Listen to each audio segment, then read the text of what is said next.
What lady would take mathematics instead of Latin?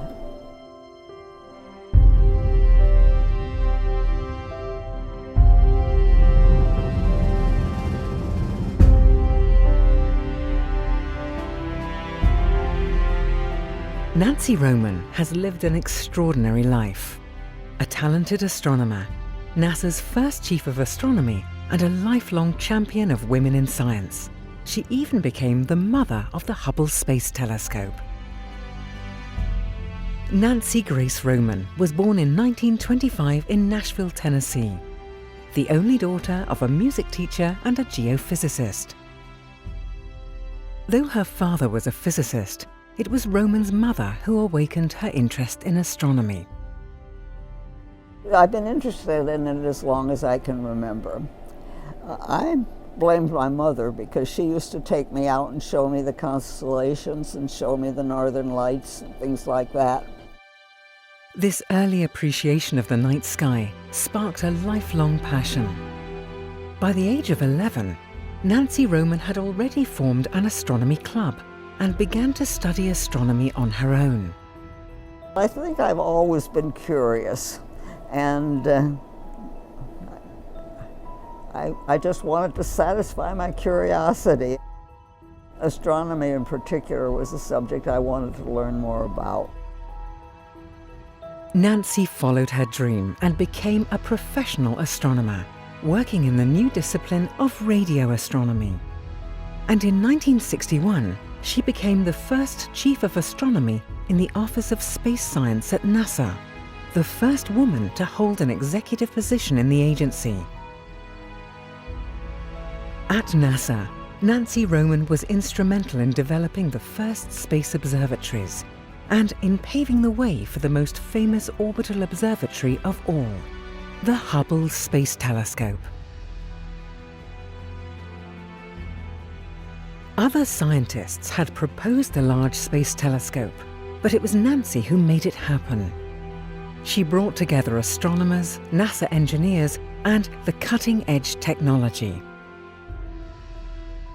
And engineers and scientists don't talk exactly the same language. They have a different job. Astronomers, well, scientists in general are trying to understand why. Engineers are trying to understand how. And I found myself actually acting somewhat as an interpreter between them. She united not only scientists and engineers, but also those who would fund Hubble. Nancy was able to convince politicians that NASA and ESA should join forces and work together to realize a large space telescope.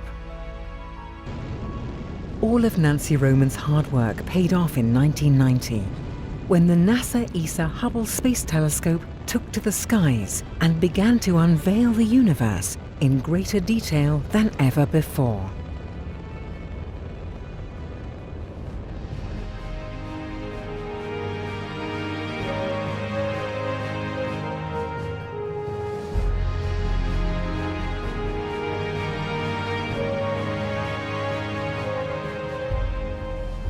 For her achievements and her determination to bring young women into science and engineering, Nancy Roman has been honored with medals and awards. An asteroid was named after her, and she even appeared in a Lego set.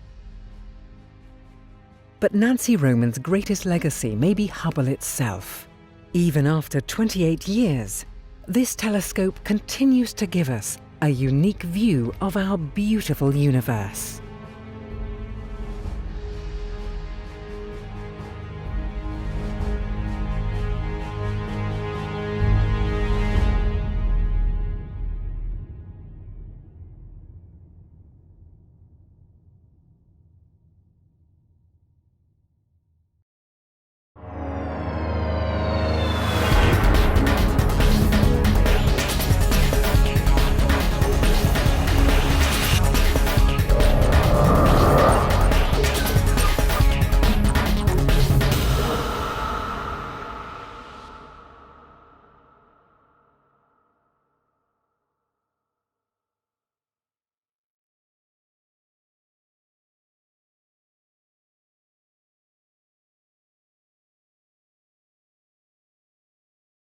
Now that you've caught up with Hubble, make sure to get the latest from the ground too. The ESOcast highlights the best of the European Southern Observatory and its powerful telescopes that observe from high in the Chilean Andes, at the Southern Hemisphere's best-known sites for astronomical observations.